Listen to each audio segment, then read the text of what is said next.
Salam sejahtera saudara-saudara sekalian. Mari kita kembali untuk sejenak beristirahat dan merenungkan kebenaran firman Tuhan. Mari kita berdoa.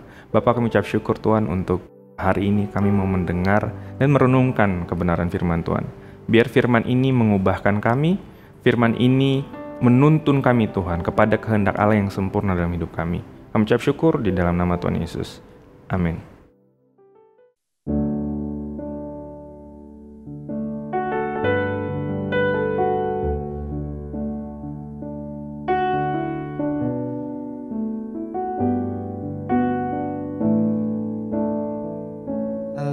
You, Lord,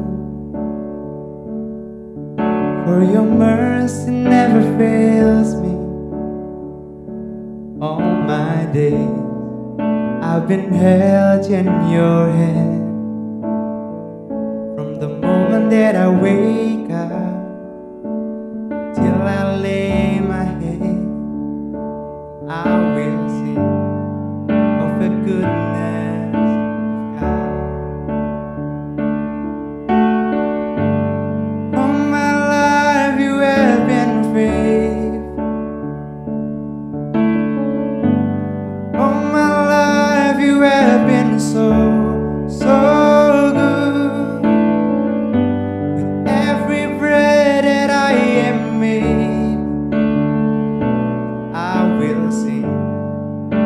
Goodness of God,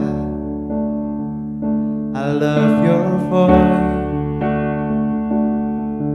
You have led me through the fire, the darkest night. You are close like no other. I've known you as a father, I've known you as a friend. I have been the goodness of God. All my life you have been faithful. All my life you have been so good. With every breath that I am made, I will sing of the goodness of God. All my life you have been faithful. All my life you have been so good. With every breath that I am made, I will sing of the goodness of God. Your goodness is running after me. Your goodness is running after me. When my life laid down, I surrender now. I give you everything. Your goodness is running after me. Your goodness is running after me. Your goodness is running after me. With my life laid down, I surrender now. I give you everything. Your goodness is running after me.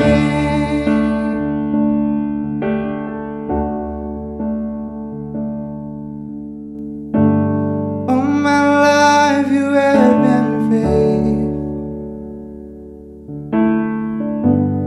All my life you have been so good. Every breath that I am made, I will sing of the goodness of God. I will sing of the goodness of God. I'm gonna sing of the goodness of God.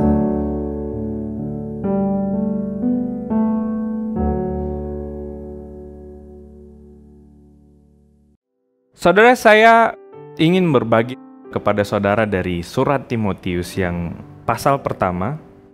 Dulu sempat saya berbagi tentang ini juga, dan kita melanjutkan bacaan kita.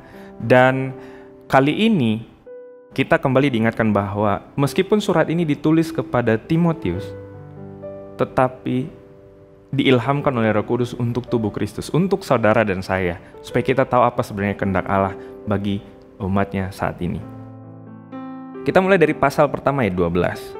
Aku bersyukur kepada Dia yang menguatkan aku, yaitu Kristus Yesus, Tuhan kita. Karena Ia menganggap aku setia dan mempercayakan pelayanan ini kepadaku. Kita lihat di sini Paulus punya kesadaran yang menurut saya sungguh menjadi panutan bagi kita ya. Karena dia katakan dia bersyukur kepada Dia yang menguatkan Paulus. Jadi dia punya kesadaran bahwa kalaupun dia setelah melalui banyak perjalanan misi, banyak kesulitan, banyak bahkan kesukaran, dia tahu bahwa Tuhan yang menguatkan dia. Bagaimana dengan saya dan saudara? Apakah kita punya kesadaran bahwa Tuhan yang memberi kekuatan pada kita?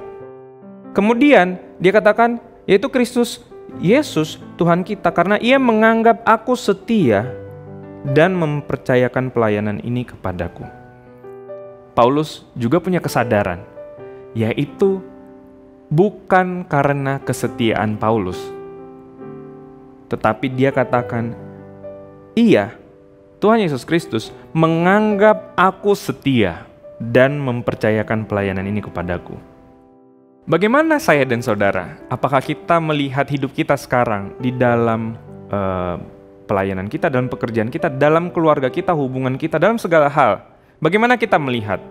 Apakah kita melihat sebuah kesuksesan itu karena kekuatan kita? Jelas Paulus ketika dia menulis surat ini kepada Timotius, sebenarnya sudah melalui banyak perjalanan panjang, sudah ada gereja-gereja yang dirintis di banyak kota besar, dan di masa itu Paulus tergolong seorang rasul yang kemudian kalau dicatat di Kisah Para Rasul, dia menjadi seperti alur utama yang dibahas.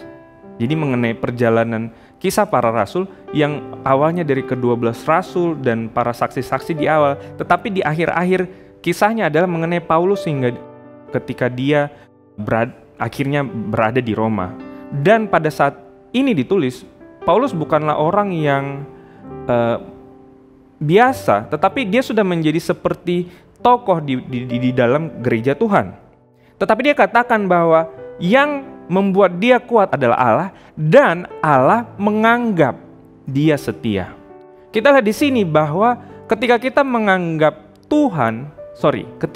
kita melihat bahwa Tuhan menganggap kita setia, kita punya kerendahan hati yang sehat. Bahwa ya, saya ada di sini, tetapi karena Tuhan mempercayakan dan karena Dia menganggap saya setia, ada kejujuran kepada diri sendiri bahwa kita, dalam hidup kita banyak kelemahan. Dan kalau Tuhan mempercayakan semua hal ini, itu karena Dia menganggap kita setia. Dan menganggap di sini di dalam bahasa aslinya adalah menghitung, memperhitungkan. Dan bukan karena pertimbangan yang objektif, tetapi karena keputusan yang subjektif. Jadi Allah menetapkan dan menganggap Paulus setia. Aku yang tadinya seorang penghujat dan seorang penganiaya dan seorang ganas, tetapi aku telah dikasihaninya, ayat 13, karena semuanya itu telah kulakukan tanpa pengetahuan yang di luar iman. Jadi Paulus mengingat dengan keadaannya dia waktu itu, dia kembali mengingat siapa dia sebelumnya. Penghujat Allah, dia seorang penghujat tubuh Kristus, dan dia menganiaya jemaat. Dan dia melakukan itu pada saat itu dengan perspektifnya tentu karena kebenaran yang dia punya. Tetapi ketika dia sudah dibenarkan oleh Tuhan, mengalami Tuhan, dia akhirnya sadar bahwa yang dia lakukan itu meskipun dia anggap benar, dia lakukan di luar pengetahuan yang di dalam iman. Ya. Jadi pengetahuan kita yang secara kognitif, yang logis, perlu kita lihat di dalam iman. Ayat 14, malah kasih karunia Tuhan kita itu telah dikaruniakan dengan limpahnya kepadaku dengan iman dan kasih dalam Kristus Yesus. Dia melihat latar belakangnya, dia jujur kepada dirinya tentang masa lalu, dan dia kemudian mengakui bahwa benar, malahan Tuhan mengaruniakan kepada dia dengan luar biasa. Ayat 15, perkataan ini benar dan patut diterima sepenuhnya. Kristus Yesus datang ke dunia untuk menyelamatkan orang berdosa, dan di antara mereka akulah yang paling berdosa. Paulus di dalam posisinya sebagai rasul datang kepada kesimpulan atau tiba di kesimpulan bahwa benar perkataan Kristus datang ke dunia untuk menyelamatkan orang berdosa. Dia mengiyakan, dan dia mengiyakan bahwa dia adalah yang paling berdosa di antaranya. Tetapi kabar baik untuk Paulus, untuk Timotius yang mendengarkan, dan untuk saudara dan saya. Ayat 16, tetapi justru karena itu aku dikasihani, agar dalam diriku ini sebagai orang yang paling berdosa, Yesus Kristus menunjukkan seluruh kesabarannya. Dengan demikian aku menjadi contoh bagi mereka yang kemudian percaya kepadanya dan mendapat hidup yang kekal. Waktu kita sadar bahwa kita, saya dan saudara ada di dalam dunia sekarang, dalam agenda Allah dalam menyelamatkan seluruh umat manusia, dan kita mengebarkan Injil kepada setiap bangsa, yang sering kita hadapi mental block adalah bagaimana saya dapat menjadi berkat, bagaimana saya dapat mengabarkan Injil ke orang lain. Itu yang menjadi pertanyaan besar dan sering mengintimidasi kita. Tetapi kita lihat, Paulus jujur terhadap keadaannya di masa lalu, masa sekarang, dan dia menempatkan dengan sehat dirinya, yaitu bahwa dia ada sekarang karena Allah mempercayakan kepada dia, karena Allah menganggap dia setia. Dan bukankah itu benar untuk hidup saya dan saudara? Karena Tuhan setia dan Tuhan menganggap kita setia, kita ada sebagaimana kita ada saat ini. Dan menurut yang Paulus bilang, kita tidak perlu menjadi orang lain. Jadilah diri Anda sendiri, jadilah saya perlu menjadi diri saya sendiri. Dan karena kita menjadi diri sendiri, jujur dengan keadaan, disitulah Tuhan akan menunjukkan kepada orang-orang bahwa orang seperti Paulus saja sudah menjadi contoh, ya.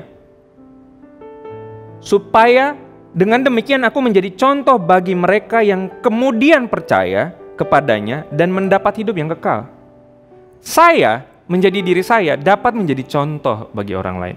Saudara menjadi diri saudara dapat menjadi contoh bagi orang lain. Bagaimana Allah dapat bekerja dalam hidup Anda, dalam hidup saya. Kita tidak perlu melihat seperti selebriti. Saya harus menjadi seperti dia untuk dapat memenangkan orang lain kepada Kristus. Tidak seperti itu. Diri Anda, diri saya, di dalam anugerah Tuhan dapat menjadi contoh untuk orang lain.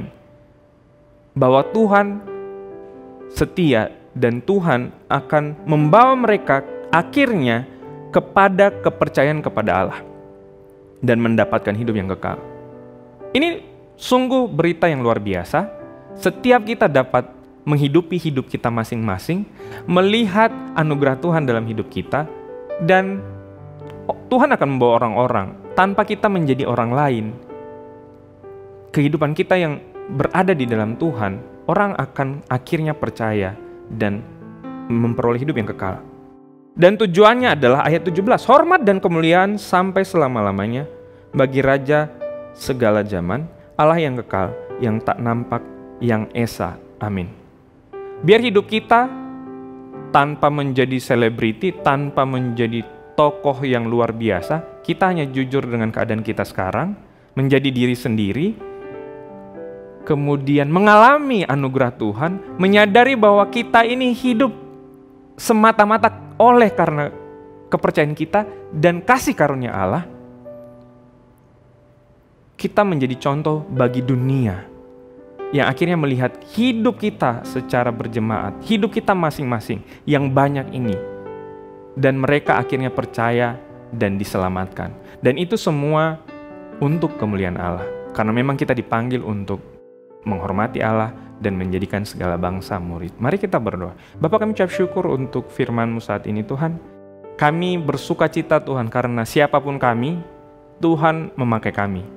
Dan kami lihat Tuhan, bahkan Paulus bagi kami saat ini menjadi contoh. Dia yang dulunya menganiaya jemaat, Tuhan menjadikan dia berpengaruh bahkan di dalam tubuh Kristus.